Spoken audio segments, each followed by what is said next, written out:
I'm going to talk about prosperity and poverty. And I'm going to read from one of my sayings. Poverty and prosperity are different parts of the brain becoming dominant. Let me repeat. Poverty and prosperity are different parts of the brain becoming dominant.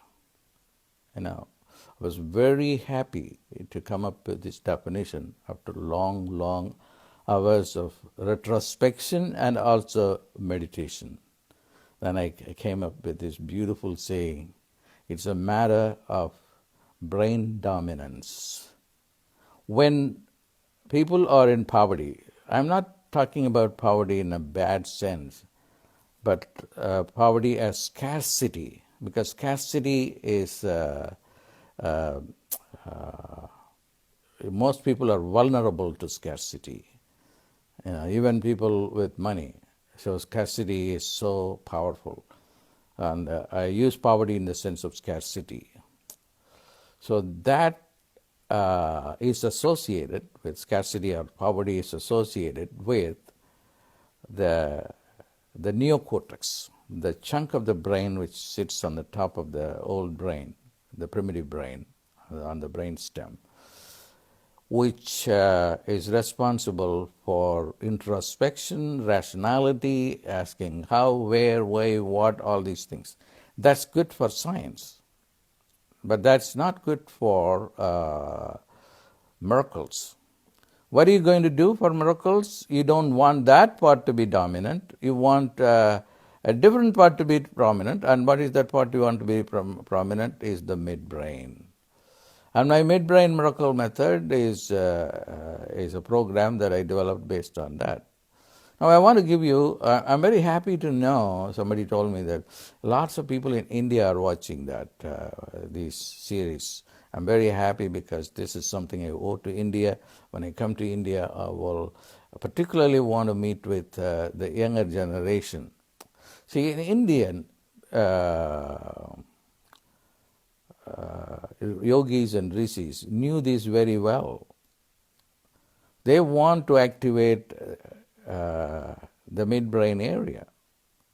So particularly those who worship Vishnu, the god of wealth and prosperity and luxury,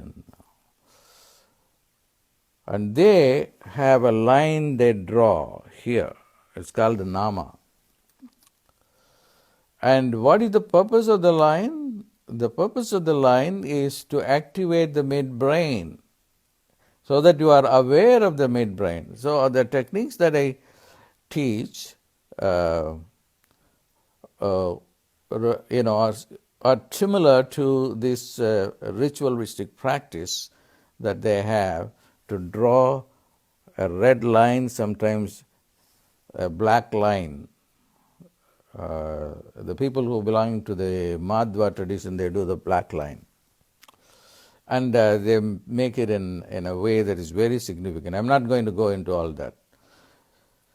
So this area, the whole of the frontal lobe and the midbrain that you can access through the focusing attention on the parts that we are tapping here, are very, very important. Are very, very important. So how are you going to get beyond scarcity, beyond poverty? Is by activating this part of the brain. So we will do that, and then I'm glad that again I want to reiterate, a lot of people in India need to be benefited. It is there is a tradition that affirms this. Okay, let's do the technique. Close your eyes. We're going to tap on the brow chakra. It's in between the two eyebrows. 1. Feel it.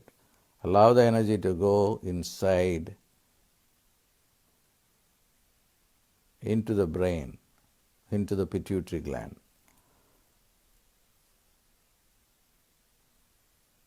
2. feel it. 3, feel it.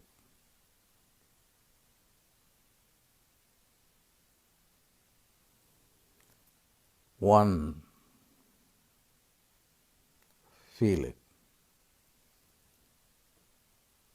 2, feel it. 3, feel it. Again, the last round. 1, feel it, going deep inside the broad chakra, the pituitary gland. 2, feel it.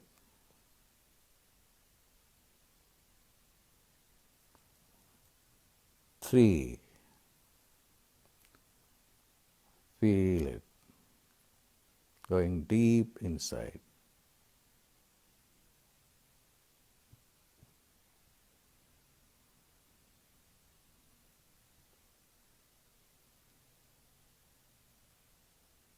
Keep feeling it.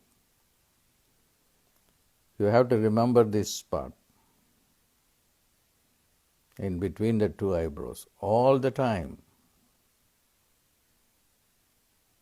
That's all you need to do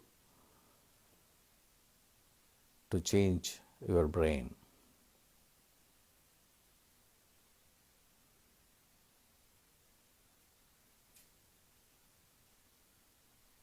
Change your brain from scarcity to abundance, from poverty to prosperity. God bless.